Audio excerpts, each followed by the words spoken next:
All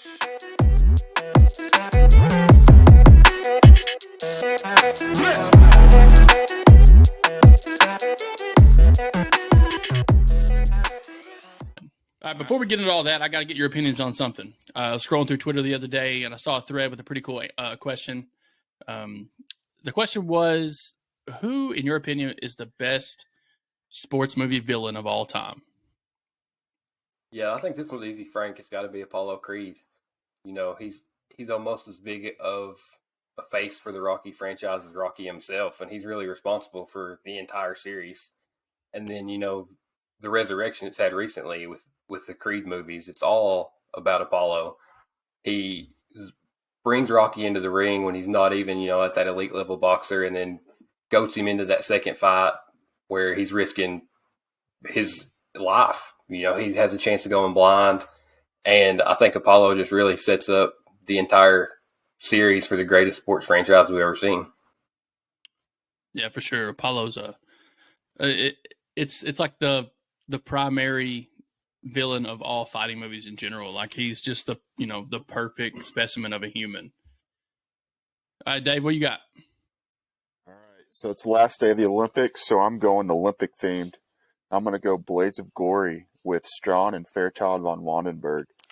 You know, these are just two nasty individuals that just are absolutely ruthless, that don't care about anybody but themselves.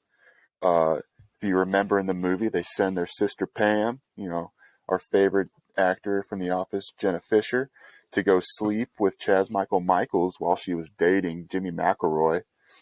And then when that doesn't even pan out, they just go the absolute crazy route of, hey, we're just going to kidnap them so they can't make it to their routine on time. And then once that goes sour, they have their big old chase of Chaz and of Strawn.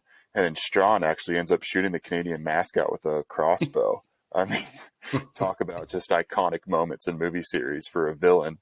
And then even when that doesn't work, you know, Jimmy and Chaz make it to their routine on time, and they're absolutely killing it. And Fairchild decides to take matters into her own hand, just breaks her pearls necklace and throws it onto the ice. And, you know, she had a good throw because she snapped Chaz's ankle. And then, you know, that leads to the iconic moment of the movie series whenever they do the Flying Lotus and they got to switch positions. And, you know, Jimmy's going to chop off Chaz's head with his ice skate, but, you know, they pull it off. And that's why, you know, Will Ferrell and, Napoleon Dynamite, I'm forgetting his name right now, but is it Jonathan Heater? Is that his name? Yeah, they're just phenomenal in that movie. It's an all-time favorite. Yeah, Will Ferrell is one of the more, I would say, diverse character method actors of all time. I mean, he can just play so many characters. They're all kind of the same at some point, but they're all kind of different still. They have their own little, you know, nuances that makes it great. And he's so funny. Yeah. And I do not know how they get through a movie without just laughing the entire time. It's ridiculous. Yeah. For me, my Will biggest Ferrell's sports definitely villain, one of those. Say Will Ferrell is definitely one of those characters you either love him or you hate him, and I love him. I think he's hysterical. I love him too. One of my favorite movie villains would have to be from Varsity Blues, which is one of my favorite movies period of all time. Bud Kilmer, legendary head football coach of the West Canaan Coyotes, star quarterback, goes down with an injury. Jonathan Moxon comes in, you know, just giving John Moxon hell the entire movie.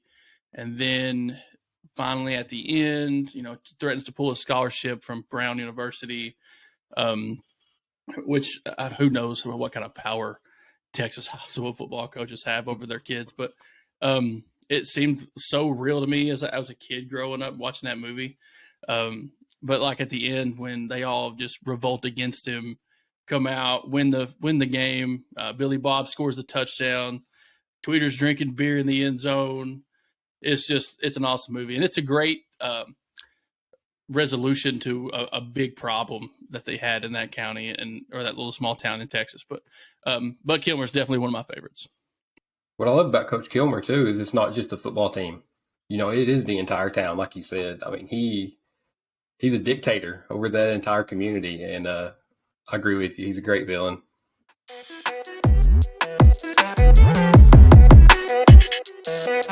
Yeah.